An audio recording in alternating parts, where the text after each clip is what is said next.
In fact, let's get you another breaking update we're getting in as far as RSS chief Mohan Bhagwat is concerned. He has slammed divisive rhetoric saying that there's no place for Tukre language in the country. He reaffirmed that the constitution enshrines national unity, noted that Savarkar never believed in division and stressed that small issues should not divide the nation. Listen in. हम सावरकर जी का स्मरण करते हैं।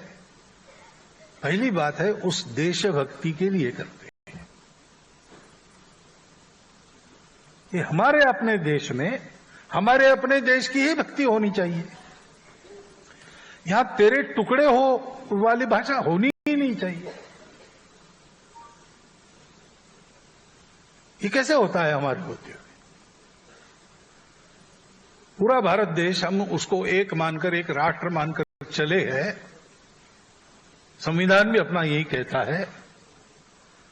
तो इस भारत में छोटी छोटी बातों को लेकर आपस में अलगाव टकराव कैसे होता है? हम कैसे सोचते हैं?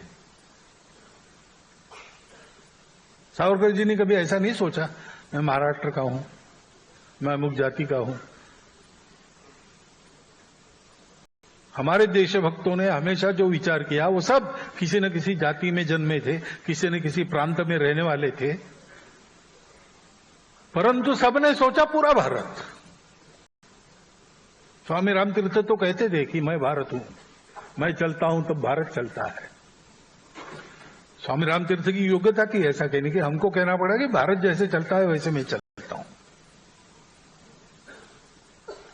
पहला हमारे लिए हमको सावरकर जी के सपनों का देश खड़ा करना है, तो वो सपना अपना सपना बनना चाहिए और उस सपने को सत्य करने के लिए उसी प्रकार की उत्कट प्रखर देशभक्ति उस समय देश के लिए मरने की आवश्यकता थी। आज देश के लिए जीने की आवश्यकता है। तो नित्य जीवन में देशभक्ति, कोई शत्रु नहीं है अब सामने। अपना देश बनाना है, अपना देश मजबूत करना है। तो नित्य जीवन में कौन कौन सी बातें हैं जो हमारे देश, उदाहरणार्थ आत्मनिर्भरता की बात हम करते हैं सब लोग, स्व का, स्वदेशी, सब लोग मान्य करते हैं, हम सबको पता है। लेकिन जहां जहां स्व का आचरण संभव है, कर सकते हैं प्रयास पूर्वक, वहां करते कि नहीं? And for more on this, let me go across to my colleague Mohit, who's been tracking all the details. Mohit, take us through the statement by RSS chief. He said that there's no place for Tukre language in the country.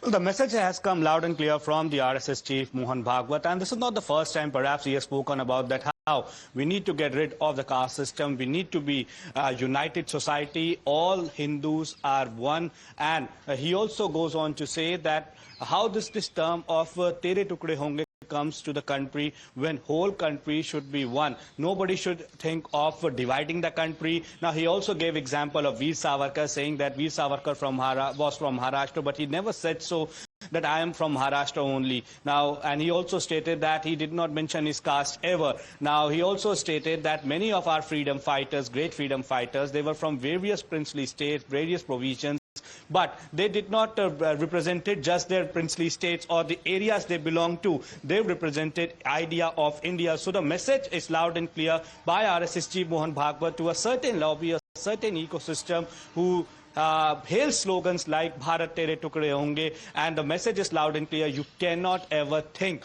of dividing India. Bharat ke tukde nahi ho sakte, because India is one, India is united, and that is also part of our constitution. This is what Mohan Bhagwat has said. Another message that has come in from his speech is about the caste system. He said that nobody, the freedom fighters, or he gave example of Veer Savarkar as we were discussing earlier, they did not mention their caste. They were from India. They represented the idea of India. So two important messages coming in from this particular speech of RSS chief Mohan Bhagwat. Back to you.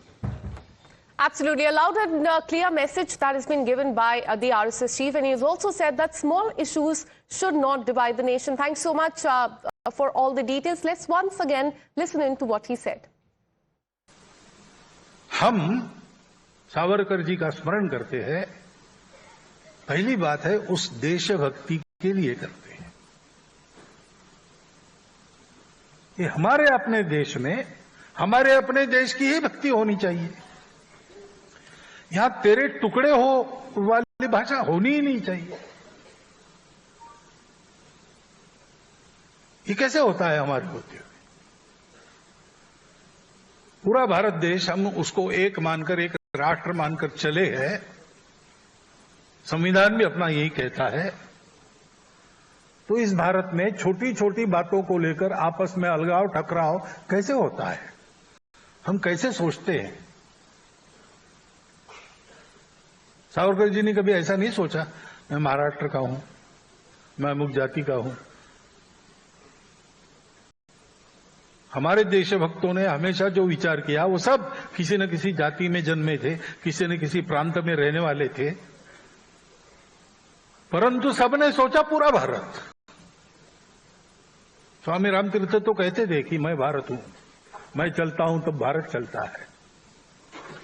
स्वामी रामतीर्थ की योग्यता थी ऐसा कहने की, हमको कहना पड़ा कि भारत जैसे चलता है वैसे मैं चलता हूं।